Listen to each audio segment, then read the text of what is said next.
Chers amis de TVL, bonjour et bienvenue dans Passé Présent, votre émission historique présentée en partenariat avec la revue d'histoire européenne. L'organisation armée secrète, l'OAS, dont les slogans « L'Algérie est française et le restera »,« OAS vaincra » ou encore « L'OAS frappe où elle veut et quand elle veut », n'est généralement présentée que comme une organisation fascisante adepte de la violence. Cette définition extrêmement réductrice doit être remise en cause et l'étude de cette organisation ne peut se faire sans prendre en compte le contexte très particulier de l'époque. Les membres et dirigeants de l'OAS ont connu des parcours très différents et leur histoire ne commence pas en 1961 et durant sa brève existence, l'organisation n'a jamais été monolithique et a connu plusieurs changements majeurs de structure. Nous allons donc plonger en compagnie de notre invité, Olivier Dard, dans l'histoire de l'OAS. Olivier Dard, bonjour.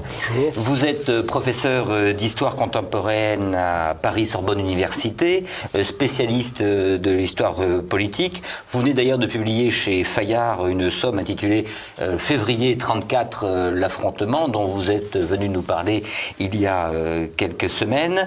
Mais vous êtes également l'auteur d'une biographie de Charles Maurras chez Armand Collin en 2013. Elle a été rééditée en 2023 en poche. Rééditée en 2023 en poche. C'est la deuxième réédition. Oui. Et vous avez collaboré pour les éditions du CERF au dictionnaire du conservatisme en 2017, des populismes en 2019 et enfin du progressisme en 2022. Mais sujet qui nous intéresse, vous êtes l'auteur d'un voyage au cœur de l'OAS paru chez Perrin en 2005. Alors, officiellement... Disponible en poche. Disponible en poche chez Tempus, également. Alors, concernant l'OAS, donc officiellement, cette OAS est créée officiellement en 1961.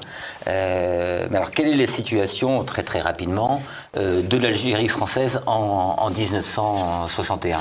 Alors, la situation de l'Algérie française en 1961, elle est compliquée, évidemment, puisque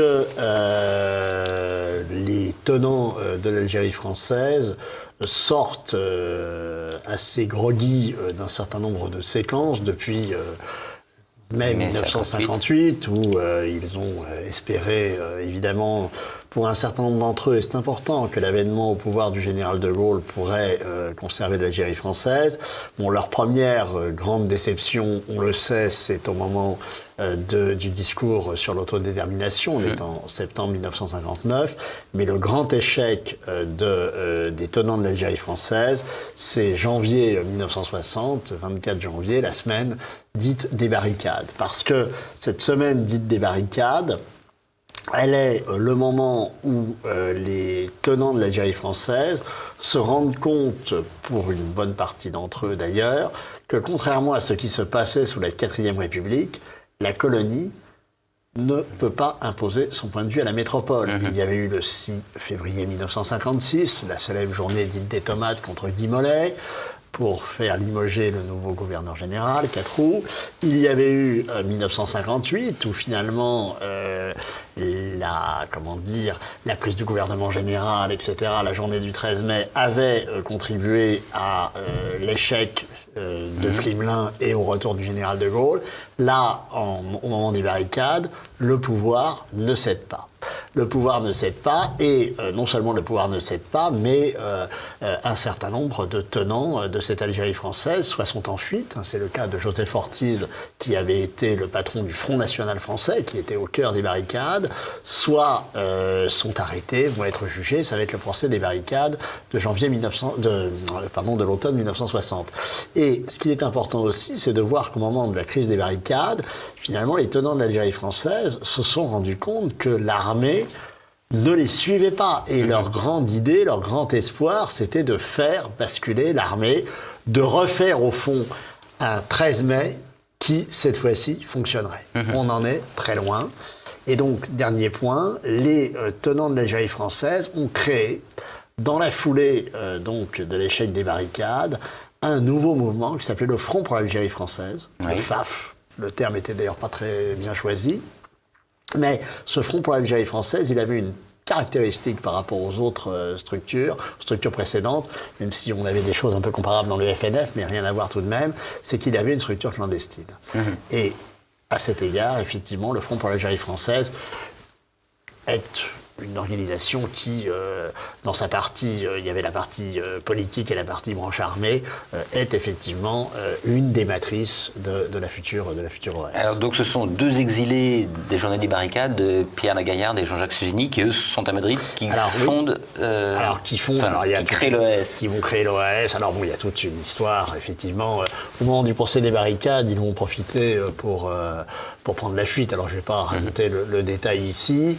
Ils se retrouvent effectivement à Madrid, où ils croisent la route évidemment du général Salan, qui lui était également installé à Madrid. On est en janvier 1961, donc on est 3 mois avant le putsch, c'est un élément extrêmement important, et on crée cette organisation armée secrète, alors qui au départ, disons-le clairement, est une coquille vide. Il n'y a pas comment dire, il n'y a pas de structure particulière, même si Élie de Saint-Marc a raconté au lendemain du putsch, au moment où le putsch s'arrête, qu'un certain nombre de jeunes gens ont pu se mobiliser au dernier moment en son nom. En réalité, ce choix de 1961, il est quand même important parce que il pose malgré tout 3 choses essentielles. 1, la question du nom. Et effectivement, à travers l'OAS, l'armée secrète, c'est la référence à l'armée secrète de la Seconde Guerre mondiale, et donc à une certaine logique de la résistance, c'est une résistance militaire. Deuxième élément important, cette OAS pose, à travers sa création, la question de savoir où elle doit mener son combat, et on va y revenir, je pense, tout à l'heure. Est-ce que finalement c'est une organisation qui doit être basée à l'extérieur, comme l'avait été la France libre de Gaulle à Londres, ou comme l'est le FLN, évidemment, dans un certain nombre de pays du Maghreb, ou au contraire, est-ce qu'elle doit mener son combat à l'intérieur, voire les deux? Il y a un débat ici intéressant. Et puis, troisième élément, c'est que cette OAS, elle va effectivement, j'allais dire, se développer, se structurer véritablement au lendemain de l'échec du putsch. C'est le putsch, c'est l'échec du putsch qui précipite le développement de l'OAS. Elle se définit tout de suite comme une organisation contre-terroriste ou quel est le but? C'est quoi, à part le maintien de l'Algérie française? C'est tout leur problème, c'est qu'ils ont essayé de rechercher une plateforme ou de définir une plateforme politique qu'ils ne parviendront jamais véritablement à définir. Le point commun, c'est effectivement le maintien de l'Algérie française. Alors, ce qu'il faut avoir aussi à l'esprit, c'est qu'au-delà des structures, vous parliez du contre-terrorisme, le parcours d'un certain nombre de militants de l'OAS, voire même de dirigeants, ne démarre pas, bien sûr, en 1961. Je dirais qu'il y a une préhistoire, c'est ce que je montre d'ailleurs dans mon livre, une préhistoire de l'OAS qui démarre pratiquement avec les débuts de la guerre d'Algérie. À partir de 55-56... oui, il y a déjà des organisations... Il y a déjà un certain nombre d'organisations, on ne va pas les énumérer, mais qui vont effectivement essayer de travailler avec certaines personnalités militaires, commencer à s'initier au renseignement. Bon, c'est là où on retrouve la figure de Paul Ossarès, qui joue un rôle évidemment important dans les débuts de cette histoire. Ces hommes vont mener un certain nombre d'opérations déjà contre le FLN, en considérant que les autorités sont jugées trop pusillanimes, etc., etc. Et finalement, ces années dites de contre-terrorisme sont des années d'apprentissage où on voit notamment des figures de l'OAS à venir, comme Jean-Claude Pérez, par exemple, joue un rôle important avec son équipe de Bab el-Oued, et c'est là où véritablement ces gens se forment. Vous avez des militants plus politiques, comme Jean-Jacques Suzini, mais vous avez finalement des hommes qui arrivent, quand ils se retrouvent au champ de manœuvre en mai 1961 pour structurer l'OAS, avec quand même un bagage tout à fait sérieux qui leur permet, j'allais dire, de passer ou d'espérer passer directement à l'action. Il n'y a aucun débat sur le fait de savoir si on utilise la violence, pas la violence, etc. Tout ça est acquis. Il y a la volonté, effectivement, d'engager un bras de fer pour le maintien de l'Algérie française, ce qui paraît, évidemment, après l'échec du putsch, où, encore une fois, l'armée n'a pas suivi, ce qui est quand même un élément très important, parce qu'on a les 4 généraux, etc., mais on sait très bien que le pouvoir a contrôlé la situation, et en particulier contrôlé l'armée, et là, c'est effectivement la dernière carte que les tenants de l'Algérie française entendent. Effectivement, donc tout change après le putsch, c'est Salan qui prend en charge. C'est Salan qui va prendre en charge, mais pas tout de suite, parce que Salan et Jouhaud, au lendemain du putsch, vous avez 2 généraux qui vont se rendre. Zeller et Chal. Les 2 autres partent dans la nature, notamment chez un personnage, on va pas avoir le temps d'en parler, qui est Robert Martel, le chouan de la Mitidja. Alors, personnage intéressant parce qu'il est dans les mouvements agricoles, catholique exalté du Christ roi, etc. Mais il avait déjà été, Martel, dans tous les mouvements précédents, c'est-à-dire en particulier présent au moment du 6 février 56, etc. Mais Salan et Jouhaud ne sont pas là. On leur réserve évidemment une place dans le dispositif, bien sûr, mais cette OS, quand elle se met en place, notamment sur Alger, ensuite elle va se mettre en place à Oran, parce qu'il faut bien comprendre que l'OS n'est pas une organisation véritablement centralisée, c'est davantage une nébuleuse territorialisée. Donc on a des petits chefs...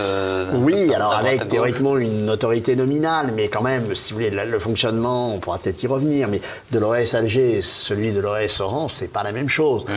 Vous avez à Alger un équilibre souvent difficile entre militaires et civils, entre les colonels, Godard, Garde, et puis, bien sûr, le général Gardy, sous la houlette de Salan, avec des civils comme Suzini, Pérez, et puis du côté militaire aussi l'importance de Roger de Gueldre, qui est à la tête des commandos Delta. Mais il y a un équilibre.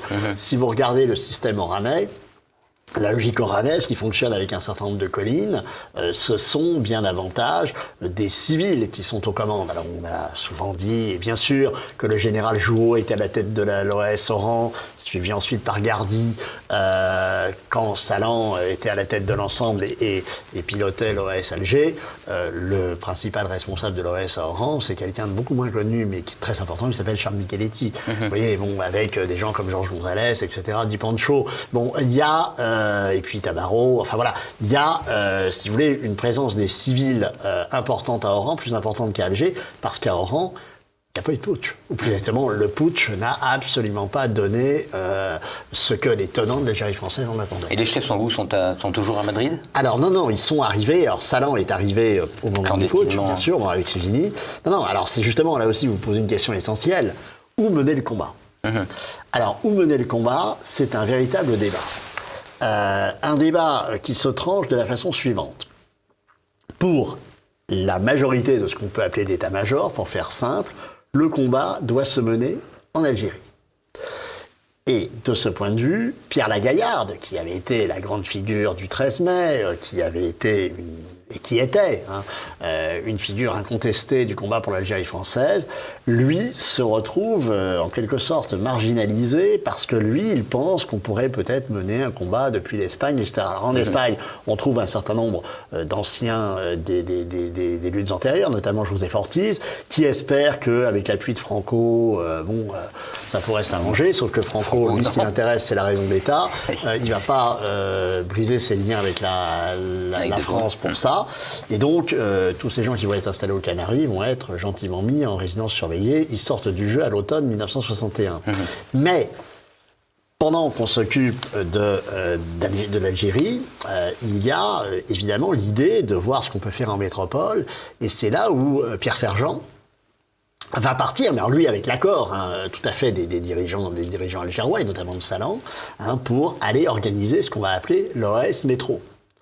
Et Sergent va d'ailleurs comprendre assez vite qu'on ne peut pas procéder en métropole comme en Algérie, sauf que Sergent va voir arriver quelques semaines plus tard un personnage qu'il n'attendait pas, qui était André Canal. André Canal, qui était un industriel algérois qui, lui, était très intéressé par le plastique, etc., qui finançait et qui aidait toute une série d'opérations qui contrevenait à ce que voulait faire l'OAS sur Alger. Dans le bouquin, je donne, parce que j'ai travaillé sur les archives de l'OAS, il faut quand même le dire, que m'avait à l'époque confié Jean-Jacques Suzini. Les correspondances de Pérez sont de ce point de vue-là très intéressantes, parce que lui, il considère que Canal doit être ou éliminé, ou qu'on doit en faire autre chose. Et donc Salan va donner un accréditif à Canal qui va venir en métropole pour créer Mission 3. Ce qui fait qu'en réalité, alors là, en métropole, vous avez l'OAS Métro, vous avez Mission 3, plus vous avez, sur réclamant de l'OAS, toute une série de petits réseaux. Et ensuite, je passe sur ce qui se passe en Belgique et ailleurs. Donc, encore une fois, n'imaginons pas cette organisation comme une organisation, j'allais dire, très structurée, verticale, etc. Ça fonctionne relativement sur Alger, sur Oran. Il y a Beaune et Constantine également, mais c'est quand même... Sinon, ce sont des groupes isolés qui prennent des initiatives. Ça dépend, mais pour le coup, Sergent est tout à fait lucide en métropole sur le fait que la mise sur pied d'attentats est contre-productive. C'est-à-dire que Sergent Métropole a des armes qu'il utilise peu, quand Mission 3 a peu d'armes, mais va mener un certain nombre d'attentats, et notamment celui contre Malraux qui touche Delphine Renard, etc., etc. Alors au début, la population, on va parler d'abord de la population en Algérie, elle est très favorable, d'autant que ça commence d'une manière assez gentille, des concerts de casseroles, on n'est pas dans le... Oui, alors elle est favorable, oui, elle est dans l'attente, faut bien le dire. Elle est favorable en ce sens que, effectivement, l'organisation réussit à la fois mène un certain nombre d'attentats et d'assassinats ciblés, ce qu'on appelle des opérations ponctuelles, mais l'organisation réussit à mener un certain nombre d'opérations de propagande qui font du bruit. J'en citerai une seule, on est dans l'été 61, même si les Algérois, pour l'essentiel d'entre eux, n'ont pas la télévision, ils savent tout de suite que la direction de l'OAS a réussi à pirater les canaux télévisuels et faire apparaître le général Gardy en lieu et place des autorités gouvernementales lors du journal télévisé. Alors, ce qui veut dire évidemment que l'OAS a des appuis chez un centre de techniciens très spécialisés pour arriver à mener une telle opération, mais il y a aussi l'idée qu'on est capable de lutter, de rivaliser avec le pouvoir. Autre avantage dont dispose l'OAS, tout au long de la fin de l'année 61, pratiquement jusqu'au début 62, c'est que sur Alger en particulier, l'organisation n'est pas infiltrée. Et c'est tout le problème du pouvoir. Comment arriver à les infiltrer ?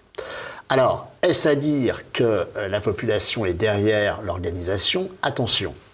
Car il faut bien comprendre qu'il y a une opposition ici entre militaires et civils. Vous avez dans l'organigramme de l'OAS quelque chose qui s'appelle l'OM, l'organisation de masse, qui est théoriquement prise en main par le colonel Garde. Et plus sérieusement, vous avez en fait un débat, plus qu'un débat, c'est une vision différente entre finalement des civils, et notamment Pérez, qui verraient très bien l'organisation OAS structurée sur un mode vertical, les quartiers, etc., etc. Si j'allais un peu vite, je dirais que c'est un modèle, alors évidemment ils ne le savent pas dans les deux côtés, mais ce qu'on a vu faire avec l'IRA beaucoup plus tard. Mais les militaires, eux, considèrent que c'est d'abord une organisation armée, avec le poids des officiers. Je rappelle qu'au moment du putsch, les militaires n'ont surtout pas voulu mettre la population civile dans le coup, comme on disait à l'époque. Et donc là, il y a un débat vraiment important.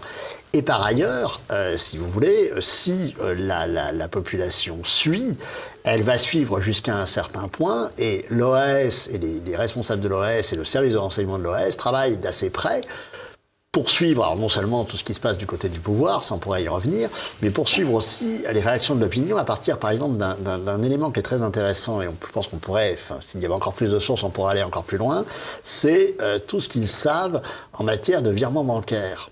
Oui. Et quand on fait de savoir si les gens, finalement, où ils placent leur argent. Est-ce qu'ils sont en train de préparer le départ ou est-ce qu'ils sont en train de... Voilà. Et donc, tout l'automne 61, ça va, l'hiver 61, ça va à peu près. Par la suite, ça se complique très sérieusement. Et alors, au niveau du recrutement, parce qu'on parle effectivement, il y a un environnement qui est très favorable, mais finalement un recrutement qui est assez faible. Oui. Alors, un recrutement qui est assez faible pour plusieurs raisons. La première, c'est que, encore une fois, l'organisation n'a pas voulu se constituer en organisation de masse. 1. 2.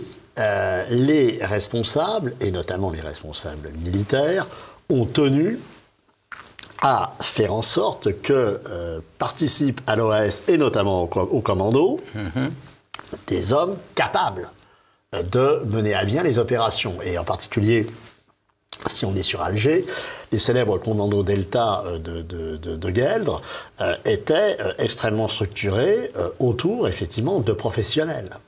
Que De Gueldre recrutait ou avait recruté lui-même parmi ses camarades légionnaires, etc. Ça ne veut pas dire qu'il n'y avait pas de civils, mais les civils qui étaient là, c'était justement des gens dont je parlais tout à l'heure, qui avaient été liés à Pérez, Jesus Riner, etc. Toute une série de gens qui avaient fait leurs preuves par le passé. Alors, me direz-vous, il n'y a pas effectivement d'organisation de masse, de militants nombreux, mais ce n'est pas l'objectif. Car il y a un deuxième élément qui est très important quand on m'a souvent demandé mais combien étaient quels étaient les membres de l'OS, combien étaient-ils?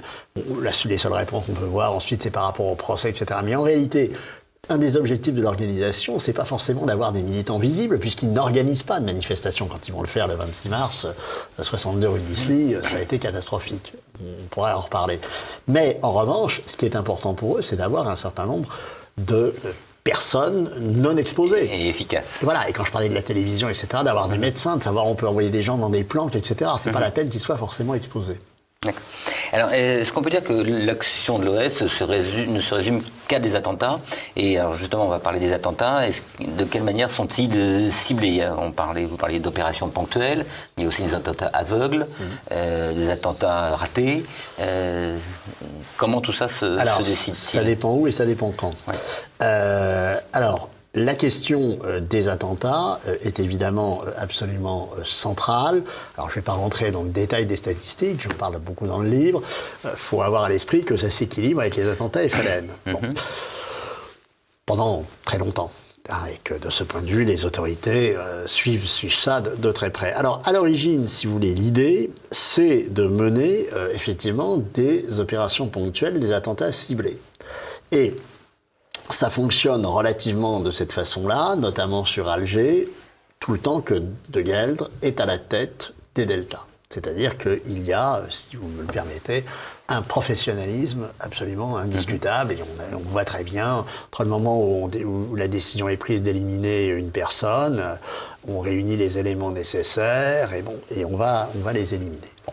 Alors, il y a des échecs, évidemment, mais la question de passer à des attentats aveugles n'est même pas posée. En revanche, ce qu'il faut bien comprendre, c'est que les choses vont progressivement se déliter au fur et à mesure de l'infiltration et de la, j'allais dire, de la déliquescence de l'OS et de la fin de la guerre d'Algérie. C'est-à-dire que les premières arrestations précèdent les accords d'Évian, et puis les accords d'Évian arrivent, et là, on décide du point de vue de l'état-major de mener, alors là, une lutte absolument frontale, ou de prétendre mener une lutte absolument frontale contre l'État et contre le FLN, alors ce qui fait quand même beaucoup, et c'est un échec complet, c'est l'échec du bouclage de Bab el-Oued, c'est l'échec, si on reste sur Alger, c'est l'affaire de la rue d'Isly, et de ce point de vue, le crédit de l'organisation dans la population, à ce moment-là, tombe. Et on entre... En Algérie, comme... en métropole, il n'a jamais... C'est même pas qu'il est tombé en métropole. Le problème de l'OS en métropole, c'est que elle est considérée comme un agent de désordre, anti-gaulliste, etc. Et donc, de ce point de vue, vous n'avez pas dans la presse européenne, à part la presse nationaliste type Rivarol, et un peu l'Aurore, tout le reste de la presse, y compris le Figaro, etc., très gaulliste, dénonce... Et puis la population civile en Europe, voilà, d'autres préoccupations. On est dans une autre logique. On préfère danser le rock'n'roll que oui, d'Algérie française. c'est vrai, mais en même temps, parce qu'il y a aussi un autre élément, qui est la question du contingent, ce que ne comprennent pas les gens de l'OS, c'est que les morts du contingent, etc., les blessés, ça pèse de plus en plus lourd dans cette France de 1961-1962. Alors, donc je vous disais, un reflux dans l'opinion, même en Algérie, c'est incontestable, et on le voit bien, et on va le voir au fur et à mesure en mai-juin à partir des départs. Les départs, c'est pas uniquement juillet, ça commence à germer quand même dans l'esprit d'un certain nombre de gens bien en amont. Déjà, certains sont partis, et surtout ne reviennent pas. Ceux qui sont partis, on ne fait pas revenir, notamment les enfants, etc. Et autre élément très important, vous parliez du recrutement, c'est très frappant. Le recrutement se tarit, et notamment du point de vue des militaires. C'est-à-dire qu'il y a des tas de campagnes, alors dès qu'ils arrivent à rallier quelqu'un, ils vont en faire de la propagande, mais en réalité, c'est toute la différence de ce point de vue entre l'OAS et des mouvements de résistance pendant la Seconde Guerre mondiale. Il y a des éléments en commun, bien sûr, comme dans tous ces mouvements clandestins, sauf que l'OAS se retrouve dans l'incapacité de remplacer ces cadres qui sont arrêtés par, j'allais dire, des personnels équivalents.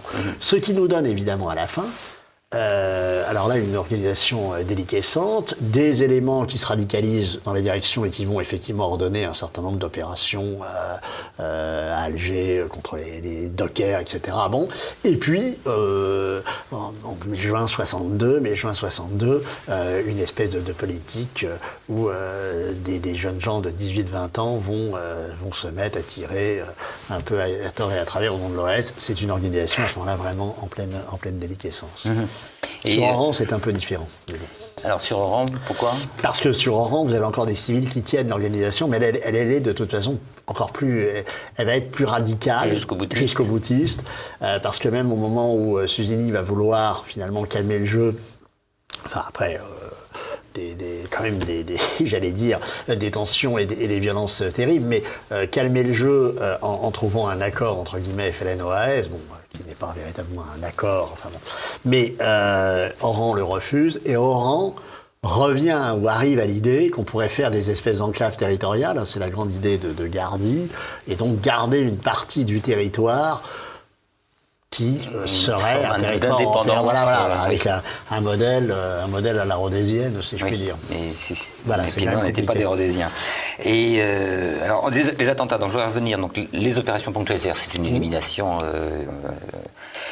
physique. Sinon, ce sont des bombes posées sur des bâtiments, des lieux symboliques, oui, tout à fait. Mais on a aussi un autre type d'attentats qui sont par exemple des tirs de mortier sur la ville, à Oran notamment. Alors oui, alors ça, je vous dis, ça c'est vraiment sur la fin. Oui, c'est sur la fin.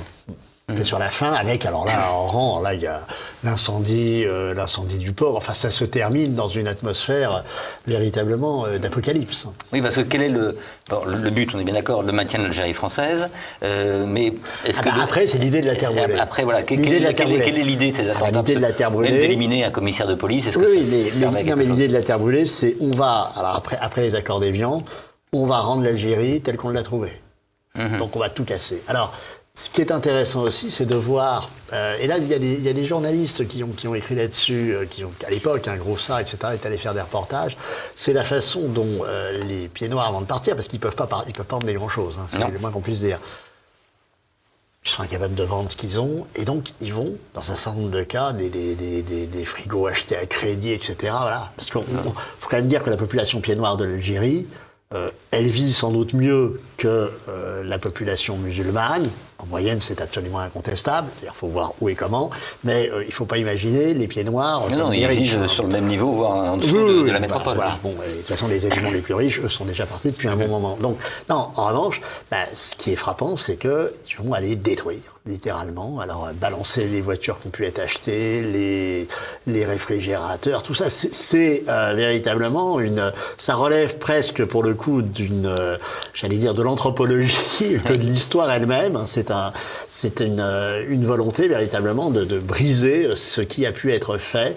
Et effectivement, cette politique de terre brûlée, on en parle souvent pour l'OAS, à partir effectivement de cette idée qui vont détruire un certain nombre d'infrastructures, vous l'avez dit, mais on la retrouve aussi chez une partie des Pieds-Noirs qui vont choisir de détruire ce qu'ils ont pu acheter, etc., pour qu'il ne reste rien.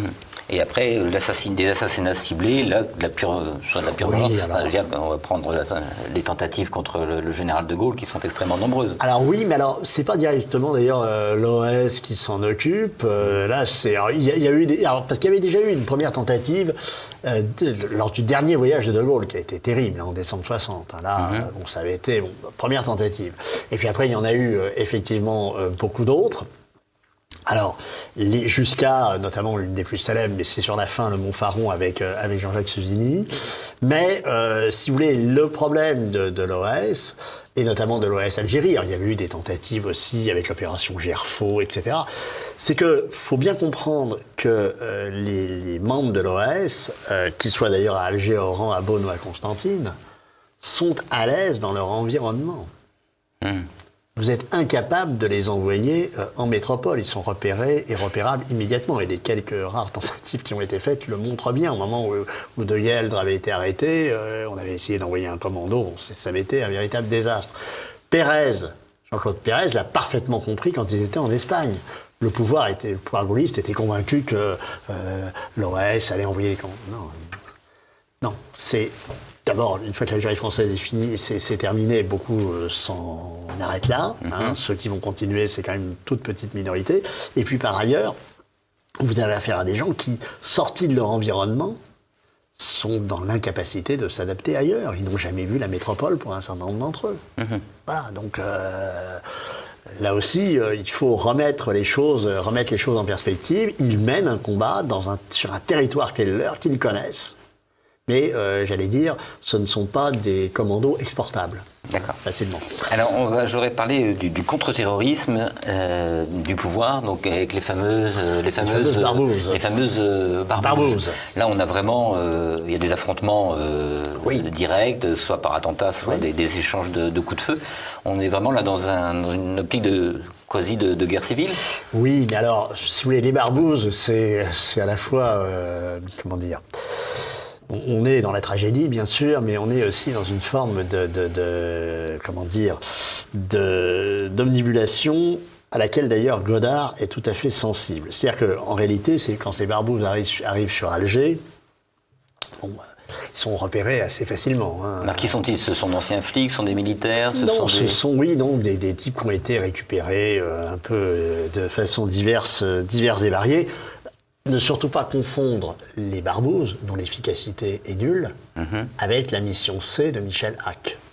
Là, ce sont des policiers qui arrivent et qui, eux, vont faire un véritable travail. Ça, c'est pas du tout la même chose. Les barbouzes, effectivement, arrivent, pour, effectivement, à la fois mener des opérations de propagande, ou du moins y aider, et puis mener un certain nombre d'actions. Lorsque les barbouzes arrivent, la suite est connue, je la raconte d'un mot, je la raconte en détail. Voilà. Non, ils vont être éliminés un par un, ou en groupe d'ailleurs, par les commandos AS, les Jesus Riner, etc. On va même à un moment réussir dans la villa des barbouzes. Il avait été livré une machine à impression tout à fait performante. Au moment où elle est dédouanée à l'aéroport, évidemment, les responsables de l'organisation sont prévenus. On met des explosifs dans tout ça, on fait sauter la villa des barbouzes. Bon, très bien, donc les barbouzes, ils sont éliminés. Mais moi, ce que j'ai trouvé dans les archives, effectivement, c'est Godard. Godard qui dit, mais en fait, est-ce que les barbouzes ne seraient pas un leurre? On est en train de nous... Voilà. Et quelque part, c'est une observation assez bien sentie, car la vraie lutte va se faire bien davantage avec des policiers professionnels, encore une fois, ceux de la mission C, qui vont réussir, avec un certain nombre d'anciens légionnaires qui vont être retournés, etc., à infiltrer l'organisation. Et en l'infiltrant, ils vont effectivement la démanteler, procédé tout à fait classique, mais ce démantèlement va être d'autant plus efficace que, je le disais tout à l'heure, l'organisation va être dans l'incapacité de renouveler ses cadres. Donc finalement, une fois que le démantèlement s'opère, l'OAS entre dans une forme d'agonie, en même temps que l'Algérie française est agonisante, mais cette agonie, loin, alors là pour le coup, de calmer, j'allais dire, la violence, va au contraire l'exacerber, puisque l'OAS lutte à ce moment-là contre deux fronts, FLN et gouvernement de la Ve République, et le gouvernement de la Ve République peut aussi s'entendre avec le FLN contre l'OAS à certains moments. Alors, je voudrais parler maintenant un peu des hommes, des chefs, comme le combattant de base. Donc déjà, là, on s'aperçoit qu'il y a une grande diversité d'origine parmi ces hommes, aussi bien politiques. que religieuse. Oui, c'est sûr. Non, mais les éléments... Déjà, il y a un premier clivage qui est politique. Civil et militaire. Bon, au sein au sein des militaires, donc on a le premier d'entre eux, Salan, des états de service des états de service remarquables. Et puis, finalement, un rapport lui-même très particulier, à la fois avec l'Algérie, puisqu'il en a été du point de vue légal, le principal responsable au plan militaire, comme Charles d'ailleurs l'avait été avant lui, et on les retrouve tous les deux dans le putsch. Bon, vous avez en fait des militaires de très haut rang, qui d'ailleurs n'ont pas été, dans le cas de Salan, c'est quand même une ironie de l'histoire, toujours considérés comme des tenants de l'Algérie française, puisque je rappelle que Salan a fait l'objet d'un célèbre attentat dit du bazooka. Donc c'est l'infortuné commandant Rodier qui est décédé du tir de bazooka qui visait Salan. Salan était réputé, on est en 57, réputé être le bradeur de l'Indochine, etc. Donc vous n'avez pas, si vous voulez, à travers Salan, Charles n'est pas dans le reste, mais et même Jouhaud. Alors Jouhaud c'est différent, mais il est pieds noirs. Il est pieds noirs, donc il y a une dimension beaucoup plus affective chez Jouhaud. Bon, Godard, c'est l'homme de la bataille d'Alger. Garde, vous avez quelqu'un qui, lui, est davantage mu et par des raisons militaires et par des raisons religieuses aussi. Il y a une dimension, alors, un catholicisme traditionnaliste que l'on trouve chez un certain nombre de responsables, que ce soit Garde, Château-Jobert, etc. Ajoutons aussi, chez ces militaires, le poids de l'expérience indochinoise, qui est, c'est absolument fondamental. Alors, c'est pas seulement, on dit souvent, dans l'affaire indochinoise, il y a bien sûr la lutte contre le communisme, contre la subversion communiste et la transposition, la tentative de transposition, parce que le FLN c'est quand même pas le Viet Minh, enfin c'est quand même autre chose. Mais une tentative de transposition de ces logiques de combat, de guerre de guérilla, etc. C'est vrai. Il y a aussi un élément qui est important pour comprendre ces militaires qui ont été marqués par l'Indochine. Bon, il y a le souvenir bien sûr d'un certain nombre de leurs compagnons qui ont été enfermés et internés par le Viet Minh. Beaucoup ne sont pas revenus, mais il y a aussi, plus important encore par rapport à l'Algérie, le souvenir des populations civiles. C'est-à-dire l'idée d'un premier abandon. Cet abandon-là, on en parle peu, mais il est très important. Il faut toujours rappeler comment les forces françaises ont amené, on parle constamment de la question des harkis, oui, mais il y a en Indochine, il y a eu quelque chose de comparable avec un certain nombre de peuples, de cette Indochine. Et cette expérience où finalement on n'embarque pas ou on refuse d'embarquer ces populations qui ont soutenu la France, ce souvenir a laissé une empreinte absolument cuisante pour un certain nombre en particulier de militaires. Donc rien à voir évidemment avec le rapport des civils à l'Algérie. Mais alors sur les militaires, il y a aussi la résistance, c'est-à-dire que Jouhaud, Godard, Sergent sont tous d'anciens résistants. Château-Jobert également. Bien sûr, oui. Et est-ce que l'expérience de la résistance leur a servi dans l'OS? Oui, bien sûr. Oui, mais comme toute lutte clandestine. Et il y a un autre élément qui est très important, c'est leur antigaullisme. C'est-à-dire que vous avez une lutte véritablement d'autant plus exacerbée qu'ils ont été, pour un certain nombre d'entre eux, et Château-Jobert en particulier, des gaullistes fervents. Donc là, il y a évidemment une cassure qui s'est opérée. Et alors, ce qui est intéressant d'ailleurs, c'est de voir aussi comment on réutilise, alors il y a une part de propagande bien entendu, mais on réutilise toute une série de vocabulaires hérités de ces années d'occupation. La Gestapo gaulliste, etc., etc. On a vraiment un élément ici qui est très, très intéressant, une forme de transposition. Alors, elle est jugée évidemment tout à fait illégitime par les gaullistes au pouvoir, mais n'oubliez pas que même au-delà du monde de l'OS, vous avez aussi quand même un certain nombre de grandes figures de la résistance qui sont restées favorables à l'Algérie française, j'allais dire jusqu'au bout, parce qu'il y a l'OS, puis après il y a le CNR, le Conseil national de la résistance, avec quand même deux personnages, Georges Bidault, ancien patron du CNR, j'allais dire du vrai, du premier, celui de la Seconde Guerre mondiale, et puis Jacques Soussel quand même. Alors justement, avant d'arriver justement au CNR, chez les civils, les origines des civils, c'est plus contrasté. On a des gens comme la Gaillarde ou comme Michel Leroy. Voilà, vous avez des éléments incontestablement politisés. Vous avez des gens politisés issus de différents mouvements nationalistes. Donc, par exemple, Michel Leroy, c'est le responsable de Jeunes Nations sur Alger, bon, très lié à Dominique Vénère, etc. Bon, ça c'est certain. Suzini passait également par les mouvements nationalistes, c'est incontestable également. Ortiz, c'est le poujadisme et c'est la création du Front National français. Donc vous avez ces éléments-là, mais pas seulement. Parce que vous avez aussi dans les commandos, si vous voulez, qui vont se retrouver dans la lutte contre le FLN et donc pro-AS, bon, un certain nombre de personnalités qui sont d'abord là, j'allais dire, à cause de leur origine, de leur engagement à l'Algérie française, de la volonté de défendre cette terre qu'ils estimaient être la leur, et en lien avec leurs propres amis. Je pense en particulier à toute l'équipe qui gravite, par exemple, autour de Jean-Claude Pérez. Si vous voulez, Jesus Riner dit Jésus de Babel-Oued,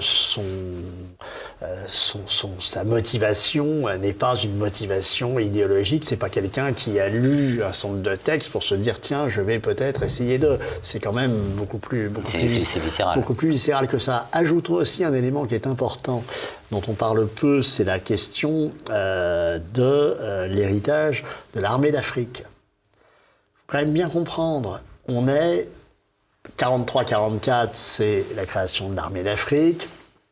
Ça va être les campagnes Tunisie, Corse, etc. On est... Oui, moins de 20 ans moins de 20 ans plus tard. Ouais. Et donc, à partir de là, évidemment, ceux qui étaient dans l'armée d'Afrique, en admettant qu'ils aient eu 20 ans, 25 ans à la fin du second conflit mondial, ils en ont un peu plus de 40, moins de 20 ans plus tard. Donc, vous avez un certain nombre de gens pour qui ce souvenir est tout à fait cuisant et qui estiment que la métropole leur doit ce qu'ils lui ont apporté. C'est cette métropole qui a perdu en 1940 et c'est eux qui sont réputés de l'avoir libérée.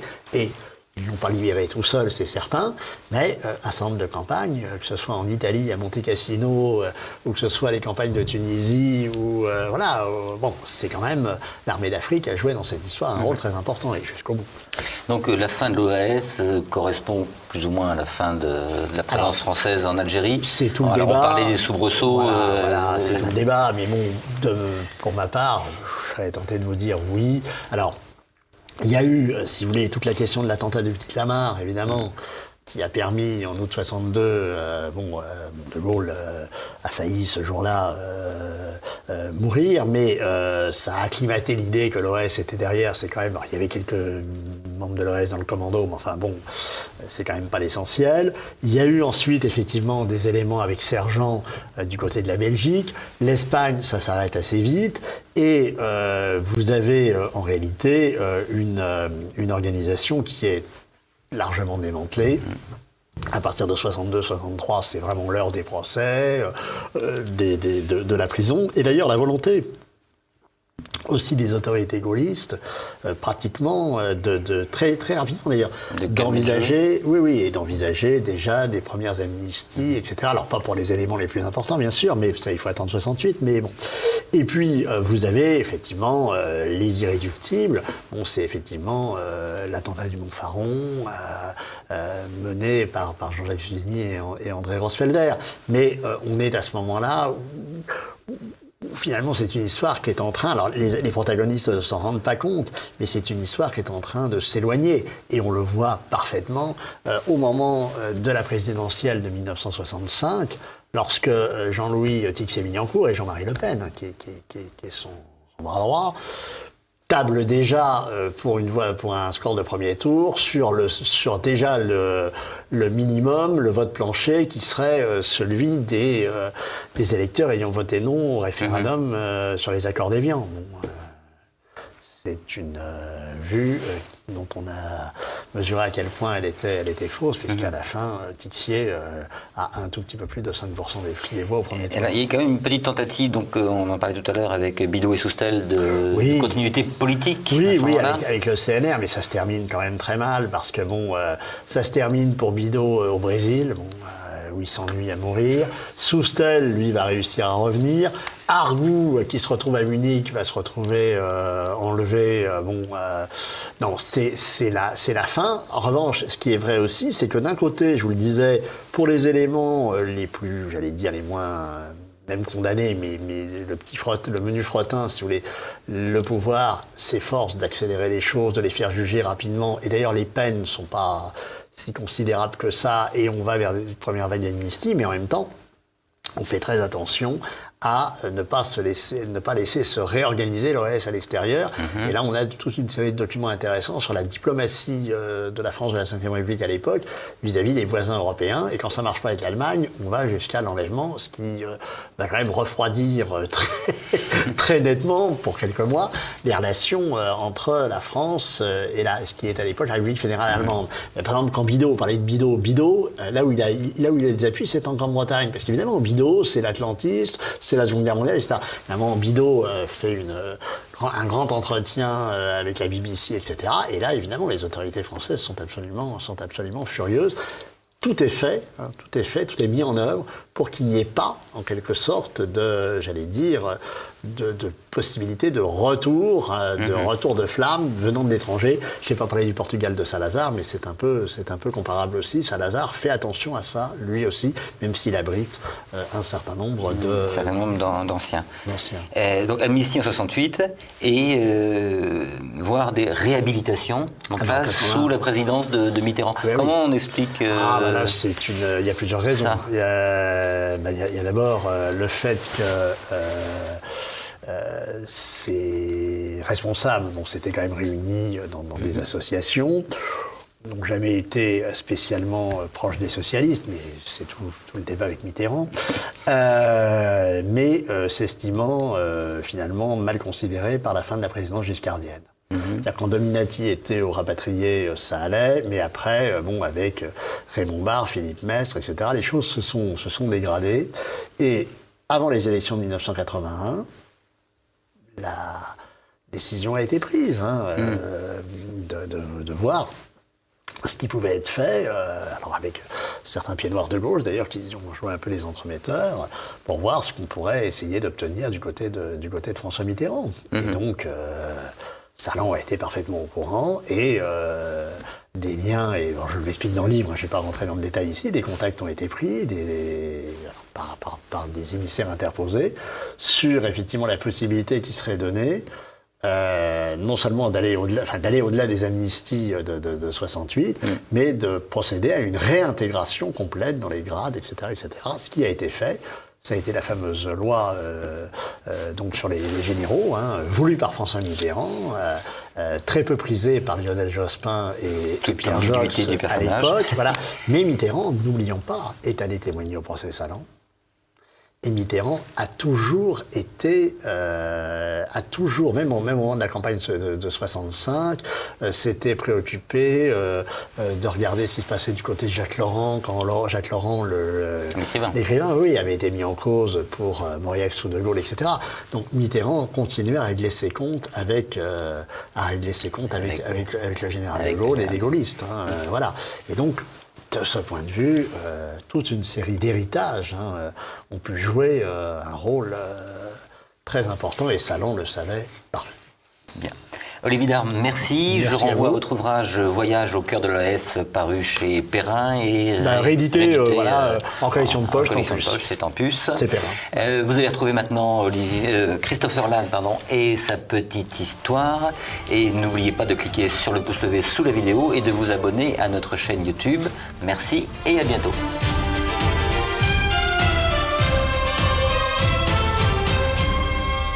Le 5 mai 1988, l'armée française donne l'assaut de la grotte d'Ouvéa en Nouvelle-Calédonie où des preneurs d'otages retenaient des gendarmes français. Un épisode qui est toujours présent dans les consciences et que j'ai eu l'idée de réaborder suite au référendum qui a eu lieu récemment, mais qui a suscité et qui suscite encore aujourd'hui chez certaines personnes de nombreuses polémiques qui, comme toujours, mettent l'armée en cause. Retour donc sur une page de notre histoire récente, je crois que c'est l'épisode le plus récent historiquement que j'ai jamais eu à traiter dans la petite histoire. Une page d'histoire récente qui mérite d'être éclaircie et vite.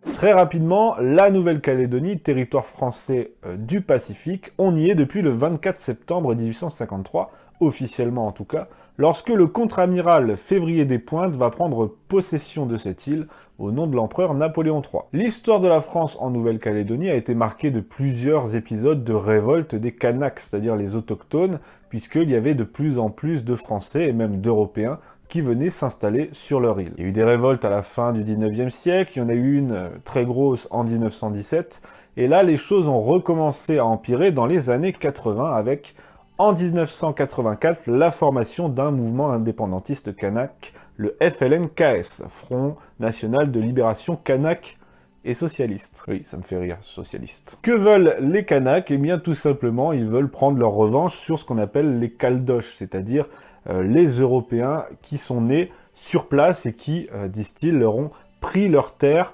Et comme ils constituent désormais la majorité de la population, électoralement, c'est pas facile pour les Kanaks, donc il y a beaucoup de montées en tension et de revendications dans les années 80. Le FLNKS commence à se faire entendre, violemment aussi, il y a aussi quelques répliques. Par exemple, le 5 décembre 84, il y a 10 indépendantistes qui sont tués, et en janvier 1985, il y a le leader indépendantiste du FLNKS, Éloi Machoro, qui est abattu par un tireur d'élite du GIGN. En 1986, François Mitterrand est président, mais la France se donne un gouvernement de droite, entre grosses guillemets, avec Jacques Chirac. Et Jacques Chirac va décider avec son gouvernement de prononcer son appui justement aux Caldoches, et avec son ministre des départements et des territoires d'outre-mer, Bernard Ponce, ils vont concocter un nouveau statut pour l'île, ce qui ne va pas plaire au FLNKS. Pour faire taire toutes ces revendications, va être décidée la mise en place d'un référendum, ou plutôt d'une consultation, qui aura lieu le 13 septembre 1987. Malgré l'appel au boycott du FLNKS, la participation est de près de 60%, et le résultat, la question était, voulez-vous que la Nouvelle-Calédonie prenne son indépendance ? Le résultat, c'est non à 98,3%. Alors forcément, le FLNKS n'est absolument pas content, et à partir de là, il y a d'autres méthodes bien plus violentes qui vont se mettre en place, et en plus, 1988, c'est l'élection présidentielle. Mitterrand est opposé à son Premier ministre Jacques Chirac, mais au même moment, en Nouvelle-Calédonie, c'est aussi les élections régionales qui instaurent un nouveau statut pour le territoire dont on a parlé, et là, le FLNKS n'est pas du tout content. Le FLNKS va donc appeler un boycott massif des élections, il va faire part de ses revendications, et donc un contingent supplémentaire de militaires et de gendarmes va être envoyé sur place pour maintenir l'ordre. Voilà la situation juste avant la prise d'otage qui va avoir lieu dans la grotte d'Ouvéa, et c'est ce dont nous allons parler dans cet épisode. La prise d'otage a lieu le vendredi 22 avril 1988 au matin à Fayaoué, sur l'île d'Ouvéa. Je vous mets une petite carte pour que vous puissiez situer l'île d'Ouvéa. 2 jours avant le premier tour de l'élection présidentielle, des indépendantistes kanaks et des membres du FLNKS vont attaquer la gendarmerie de Fayaoué. Il y avait 3 gendarmes permanents sur place, mais ils avaient reçu le renfort de 28 gendarmes mobiles parce qu'on savait qu'il y allait avoir des troubles. Les Kanaks et les indépendantistes pénètrent dans la gendarmerie et là, 4 gendarmes sont tués. Jacques Chirac va annoncer que les gendarmes ont été massacrés à l'arme blanche. Je cite, là il y a une petite controverse là-dessus.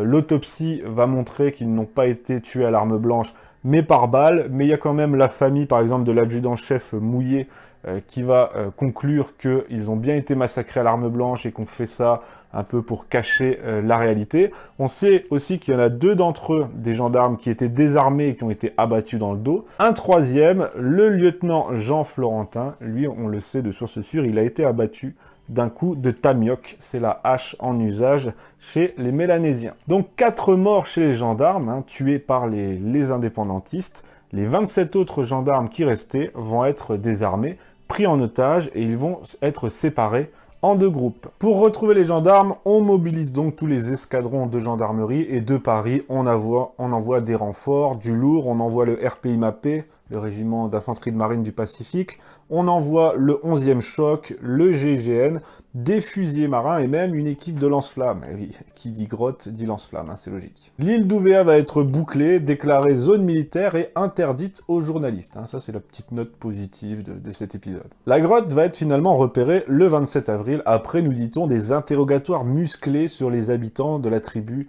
de Gonassa. On nous dit que des enfants ont été attachés à des poteaux, maltraités par des militaires. Bon bref, pourquoi pas. En tout cas, ça a permis de trouver la grotte et de localiser les gendarmes qui étaient retenus en otage et menacés de mort. Donc là, c'est encore le même débat que la torture en Algérie, quoi. Le capitaine Philippe Legorjus du GIGN va essayer de parlementer avec les preneurs d'otages, mais ça ne passe pas. D'ailleurs, il est lui-même retenu en otage avec 6 de ses hommes, et à partir de là, la situation s'enlise, d'autant que le FLNKS ne veut absolument pas communiquer avec les preneurs d'otages pour leur dire de se calmer, parce qu'ils se désolidarisent d'eux après le meurtre des 4 gendarmes. Enfin voilà, la situation et la situation politique est très tendue. Depuis Paris, la crise est gérée directement par Matignon, donc par Jacques Chirac, le Premier ministre, par Bernard Pons, le ministre d'Outre-mer, en lien avec le général Vidal qui monte une opération d'assaut dans la grotte. De son côté, François Mitterrand, le président, ce qu'il veut, c'est une conciliation, alors que Chirac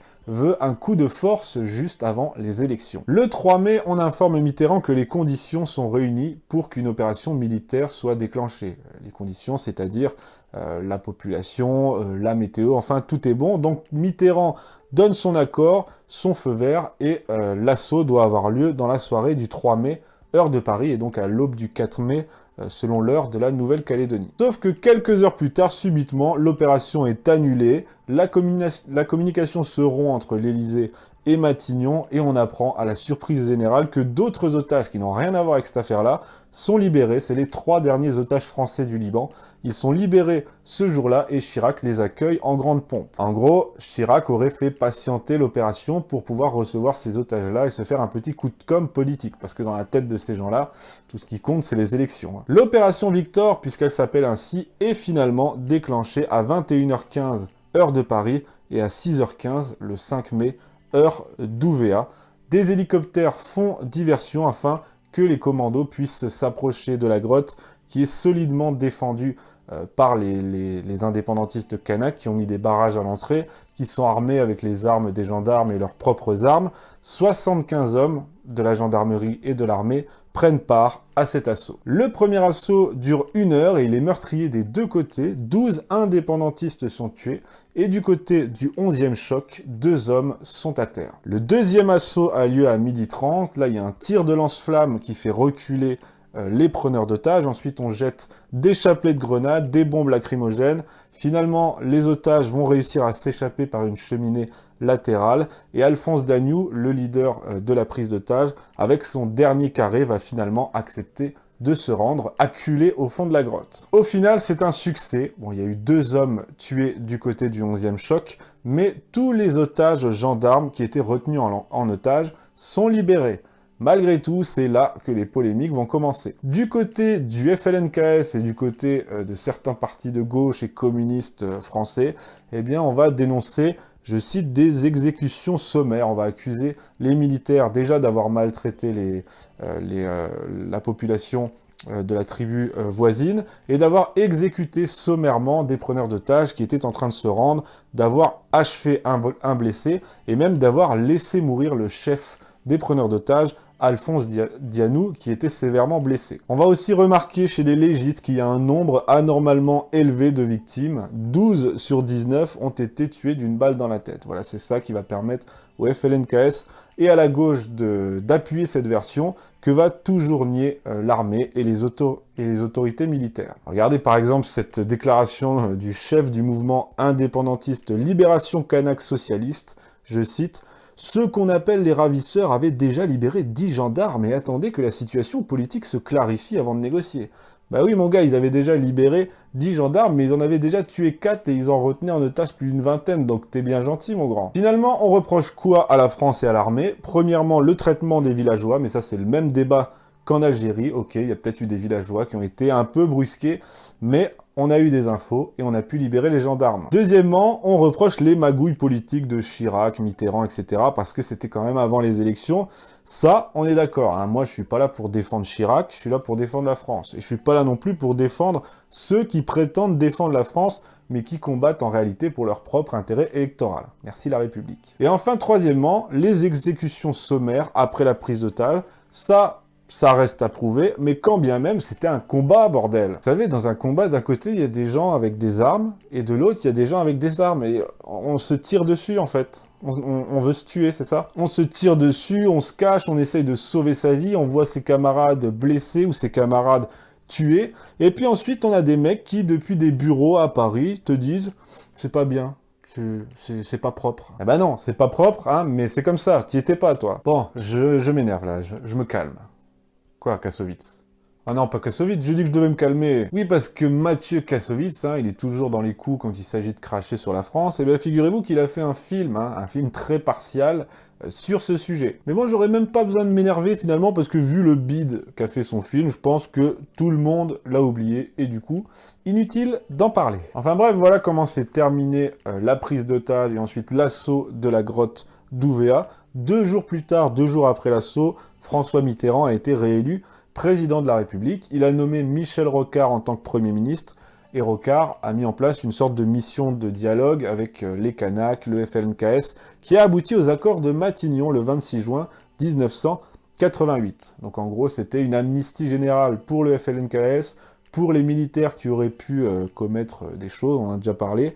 Et enfin, c'était un nouveau partage du territoire de la Nouvelle-Calédonie avec 3 régions, dont 2 ont été données aux Kanaks. Et puis le dernier épisode en date de cette histoire, même si c'est pas forcément lié, c'est le référendum qui a eu lieu récemment, qui consistait à demander, enfin c'était une consultation, hein, on demandait aux Calédoniens s'ils voulaient se séparer de la France, et la réponse, encore une fois, a été non, à plus de 57%. De toute façon, moi, les référendums, hein, ils auraient pu dire oui à l'indépendance à 99,9%, que ça aurait absolument rien changé pour moi. Hein. Grâce à la Nouvelle-Calédonie, depuis 1853, on est bien installé, militairement en plus, dans le Pacifique, et on n'a pas l'intention de bouger. Mais bon, ça, c'est un autre sujet. Merci de m'avoir écouté, j'espère que cet épisode, sur une histoire un peu plus récente, vous a plu. C'est toujours plus compliqué à gérer les histoires récentes, parce qu'il y a plein de magouilles politiques. Hein. Avant, c'était la France fait ci, la France fait ça. Maintenant, c'est la France, mais il y a Mitterrand, il y a Chirac, il y a Ponce, il y a le ministère, il y a machin. Ça, c'est la complexité bureaucratique actuelle, c'est pour ça que je traite peu d'histoires récentes, mais j'espère quand même que ça vous a intéressé. Quant à moi, je vous dis à la semaine prochaine pour un épisode d'histoire, je pense, un peu plus cool. Hein. Allez, à mardi.